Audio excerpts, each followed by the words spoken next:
redistribution of charges on parallel metal plates।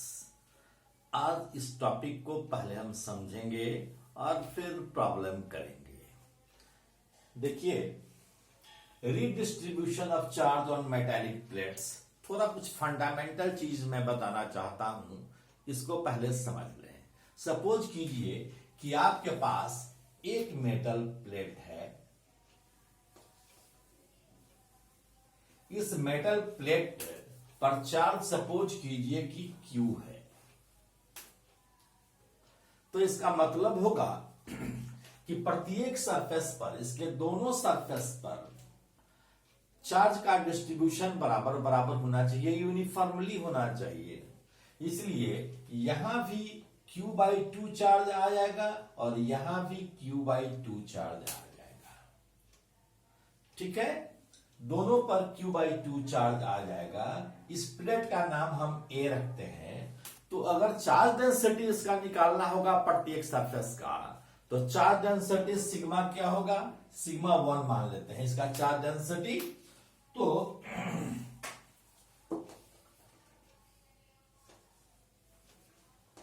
तो हम देखें कि सिग्मा ए का वैल्यू क्या होगा।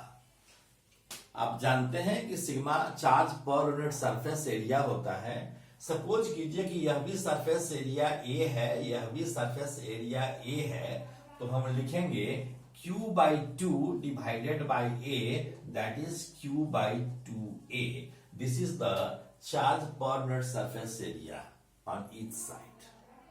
अब जरा सपोज कीजिए कि यदि हम A के पास, यह हमारा A चार्ज था,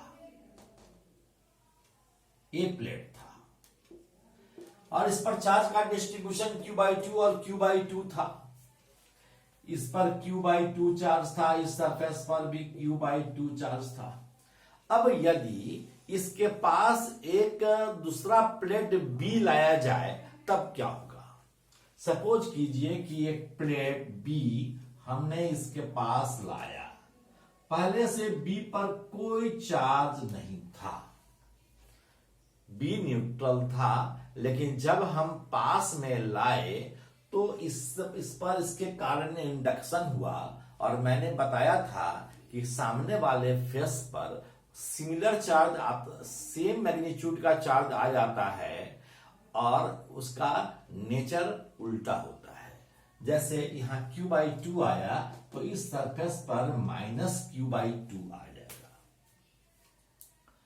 इस सरफेस पर -Q/2 आ जाएगा, लेकिन इस पर पहले से कोई चार्ज नहीं है, इसलिए कुल चार्ज पहले से आइसोलेटेड प्लेट पर 0 है। तो यहां -Q/2 आया, तो निश्चित रूप से यहां +Q/2 आना चाहिए, ताकि दोनों का सम 0 हो सके। आइसोलेटेड सिस्टम पर चार्ज 0 होता है, सॉरी, आइसोलेटेड सिस्टम पर जो चार्ज होता है वह क्या होता है? वह स्वतंत्र होता है, इंडिपेंडेंट होता है। ठीक है, वह बदलता नहीं है। पहले से चार्ज जो था, कंजर्व होने के कारण पहले से जो चार्ज था अभी भी वही चार्ज है। अब जरा सोचिए, यह प्लेट B था। अब जरा सोचें कि अगर हम इसको अर्थ कर दें तब क्या होगा। लेकिन इससे पहले सोचें कि A का अब चार्ज डेंसिटी क्या होगा, B का चार्ज डेंसिटी क्या होगा। तो A का चार्ज डेंसिटी तो अभी भी वही है, Q/2A, कोई अंतर नहीं पड़ रहा है। लेकिन हम अर्थ कर देंगे तब क्या होगा। सपोज कीजिए कि हमने अर्थ कर दिया, अब हम अर्थ B को अर्थ कर रहे हैं। यह A था और यह B था।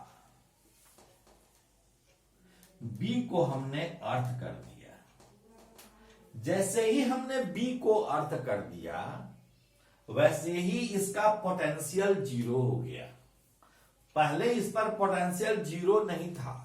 इस पर पोटेंशियल, अगर आइसोलेटेड सिस्टम था, अलग था, तब तो पोटेंशियल 0 था, लेकिन जब इसके पास आ गया तो इसके कारण कुछ न कुछ पोटेंशियल इस पर रहा होगा। चार्ज तो 0 ही है, लेकिन इसके कारण कुछ न कुछ पोटेंशियल था। अब जैसे ही इसको अर्थ कनेक्टेड किए, वैसे ही इसका पोटेंशियल क्या हो गया? पोटेंशियल हो गया 0। और पोटेंशियल जैसे ही 0 हो गया कि इस सरफेस पर पूरे चार्ज प्लस क्यू का कलेक्शन हो गया। जो क्यू चार्ज था वह आ गया इस पूरे सरफेस पर, और इस कारण इस सरफेस पर आ गया माइनस क्यू चार्ज। आमने सामने पर सेम मैग्नीट्यूड का चार्ज होना चाहिए, नेचर में अपोजिट होना चाहिए, और इसलिए इस पर चार्ज आ गया 0। एक बात का हमेशा ध्यान देना है कि मेटल प्लेट में जिस सरफेस को हम अर्थ करते हैं उस सरफेस पर चार्ज 0 हो जाएगा। तो इस सरफेस पर चार्ज 0 हो गया, इस पर चार्ज प्लस क्यू, इस पर चार्ज माइनस क्यू। अगर हम यहां यदि हम यहां ए का चार्ज डेंसिटी निकालेंगे तो चार्ज डेंसिटी इस सरफेस पर क्या होगा, यह होगा Q बाई ए होगा। ठीक है, यहां पर चार्ज डेंसिटी मान लो सिग्मा ए डैश बराबर क्या होगा, ए का चार्ज डेंसिटी बदल गया तो यह हो गया सिग्मा ए डैश बराबर है Q बाई ए। उसी तरह से इस पर चार्ज डेंसिटी क्या होगा, सिग्मा बी, यह होगा माइनस क्यू बाई ए। तो इस तरह से हम चार्ज डेंसिटी निकाल लेते हैं और कैसे कैसे चार्ज का डिस्ट्रीब्यूशन हुआ है यह भी देख रहे हैं। अब हम 3 प्लेट लेकर आपको दिखा रहे हैं। 3 प्लेट लेंगे, उसमें 2 प्लेट को कनेक्ट कर देंगे, एक प्लेट पर चार्ज रखेंगे और चार्ज डिस्ट्रीब्यूशन करेंगे। ऐसा कुछ केस बदल बदल कर करेंगे। आइए एक प्रॉब्लम से इसको समझते हैं। Here is your question. Here there are 3 plates, नाम भी दे देते हैं। एक प्लेट ए है, दूसरा प्लेट बी है, तीसरा प्लेट सी है। एक प्लेट बी पर हमने चार्ज क्यू दिया, एक प्लेट पर हमने चार्ज क्यू दिया और ए और सी को कनेक्ट किया। तब हमें चार्ज का रिडिस्ट्रीब्यूशन प्रत्येक सरफेस पर करना है। सरफेस का हमने नाम दे दिया है, surface 1, surface 2, surface 3, surface 4, surface 5 and surface 6। इस क्वेश्चन में एक और चीज दिया हुआ है कि इक्वल सेपरेशन पर प्लेट्स नहीं है। इन ए और बी के बीच सेपरेशन है प्लेट्स का ए, और बी और सी के बीच का सेपरेशन है बी। सो सेपरेशन डिफरेंट है और ए और सी कनेक्टेड है। अब हमें चार्ज का रिडिस्ट्रीब्यूशन करना है। तो चार्ज का रिडिस्ट्रीब्यूशन अब कैसे करेंगे, यहां हमको पोटेंशियल की बात समझनी होगी और इलेक्ट्रिक फील्ड की बात समझनी होगी। कैसे समझनी होगी, देखें। ए और सी कनेक्टेड हैं, इसका मतलब पोटेंशियल ऑफ ए बराबर है पोटेंशियल ऑफ सी। ए और सी का सिमिलर सेम पोटेंशियल होगा, that is VA potential at A must be equal to potential at C। इसलिए VB माइनस VA और VB माइनस VC भी बराबर होना चाहिए। सपोज कीजिए कि यह पोटेंशियल V डैश है, यह पोटेंशियल V है, तो V माइनस V डैश और यह भी V डैश हो जाएगा तो V माइनस V डैश, दोनों का पोटेंशियल डिफरेंस बराबर होगा। यानी VB माइनस VA बराबर है VB माइनस VC के। अब पोटेंशियल डिफरेंस कैसे निकलेगा इसको देखने के पहले हम VB minus VA must be equal to VB minus VC के, क्योंकि VA और VC बराबर है। अब हमने माना कि इस प्लेट के इस सरफेस पर चार्ज Q है, यह हमने मान लिया। अगर इस पर चार्ज Q होगा तो इस सरफेस पर, चौथे सरफेस पर कितना होगा, Q माइनस Q होगा। क्यों होगा, क्योंकि यह आइसोलेटेड है और इस पर टोटल चार्ज कंजर्व होना चाहिए, और चार्ज कंजर्व होगा कुल चार्ज Q होगा। तो Q अगर इस पर होगा तो जो बाकी बचेगा चार्ज वह Q माइनस Q चार्ज बचेगा, वह इस सरफेस पर, सरफेस नंबर 4 पर आ जाएगा।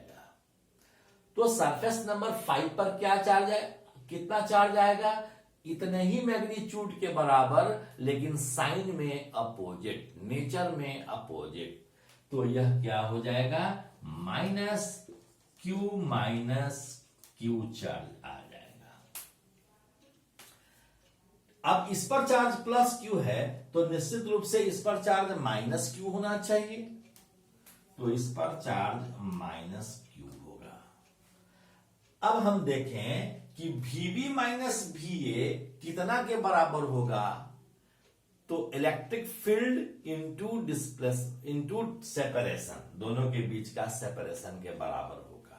हम लोग पढ़े थे E is equal to V बराबर है E by D, E into T, V बराबर E इंटू डी पढ़े थे, या E बराबर dV बाई डी आर पढ़े थे, याद होगा। E बराबर हम पढ़े थे minus dV by D R. यदि हम साइन की प्रवाह नहीं करें तो V बराबर E इंटू आर कहते हैं। तो V बराबर E इंटू आर का मतलब क्या हुआ कि पोटेंशियल डिफरेंस जो होगा यह दोनों के बीच का इलेक्ट्रिक फील्ड इंटू दोनों के बीच का सेपरेशन। तो दोनों के बीच का फील्ड इंटू सेपरेशन करेंगे तब क्या होगा, फील्ड मान लो इस दिशा में फील्ड प्लस क्यू चार्ज है या माइनस क्यू चार्ज है, तो फील्ड अगर E1 है तो E1 फील्ड है, और डिस्टेंस दोनों के बीच का सेपरेशन A है, तो पोटेंशियल डिफरेंस दोनों के बीच का E1 इंटू A होगा। तो पोटेंशियल डिफरेंस है E1 इंटू A, और यह बराबर क्या होगा, इसके और इसके बीच का फील्ड का डायरेक्शन इधर है, यह फील्ड E2 है, तो E2 into B potential difference होगा, तो हम लिखेंगे E2 इंटू B। अब E1 का वैल्यू क्या होगा, मैं बताया था कि दो प्लेट के बीच का पोटेंशियल डिफरेंस, दो प्लेट के बीच का इलेक्ट्रिक फील्ड क्या होगा, हम लोग ऐसा क्वेश्चन किए हैं पहले भी। तो यह क्या होगा, Q by epsilon not A, क्योंकि इसके कारण होगा Q by 2 epsilon not A, और इसके कारण भी होगा Q by 2 epsilon not A। दोनों को जब जोड़ेंगे तो हो जाएगा Q by epsilon not A, और इसका डायरेक्शन B से A की ओर होगा। तो हमने लिखा Q by epsilon not A बराबर है E2 इंटू B। E2 का वैल्यू यहां क्या होगा, Q minus Q divided by epsilon not, surface area A है तो A इंटू यह डिस्टेंस है B, तो इंटू B करेंगे, इसलिए इसको थोड़ा ब्रैकेट कर रहे हैं। अब दोनों पोटेंशियल डिफरेंस बराबर अगर है तब हम क्या करेंगे, cross multiply epsilon not A से इसको कैंसिल कर दिया, तो हो गया Q E1 इंटू A है Q by epsilon not A into यह A बराबर है Q minus Q into B।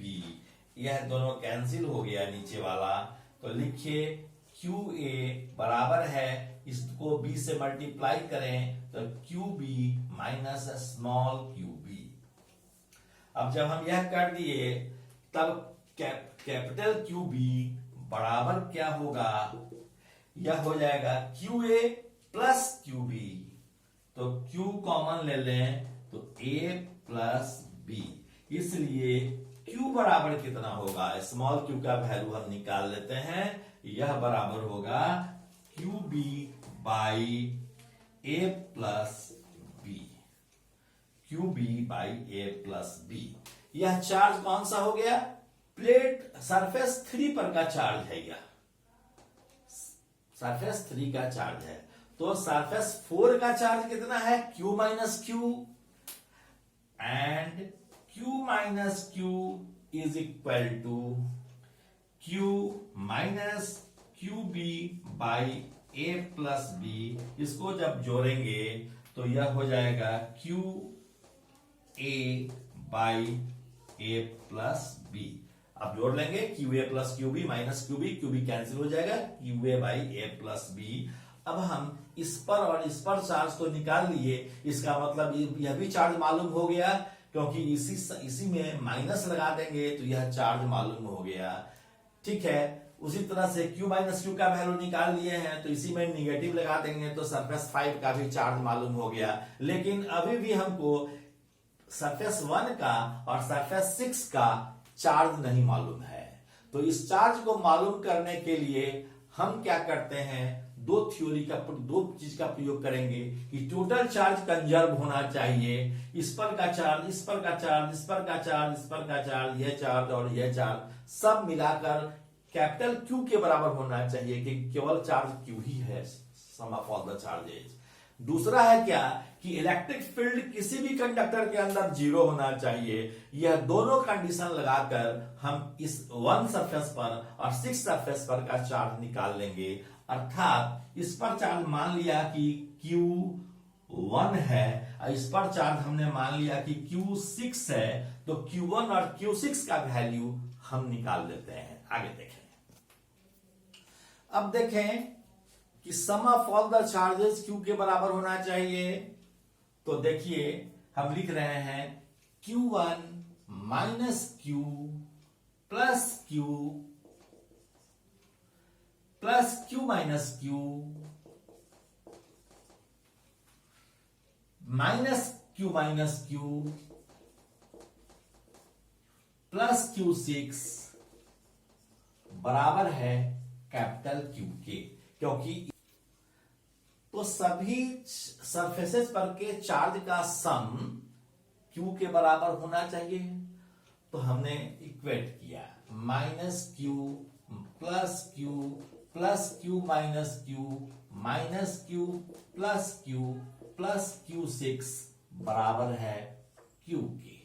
अब जो कैंसिल होना है वह कैंसिल कर देते हैं। यह कैंसिल हो गया, यह माइनस Q से प्लस Q कैंसिल हो गया, यह भी प्लस Q है और यह माइनस Q है, यह भी कैंसिल हो गया। तो Q1 प्लस Q6 यह Q के बराबर हो गया। एक इक्वेशन यह बन गया। दूसरा इक्वेशन हम देखेंगे कि हम इस C के अंदर एक पॉइंट P लेते हैं और इस पॉइंट P पर इलेक्ट्रिक फील्ड निकालेंगे और सभी इलेक्ट्रिक फील्ड का सम 0 होना चाहिए। तो हम देखें सभी चार्जेस के कारण कितना होता है फील्ड। तो लिखते हैं Q1 by 2 epsilon not A।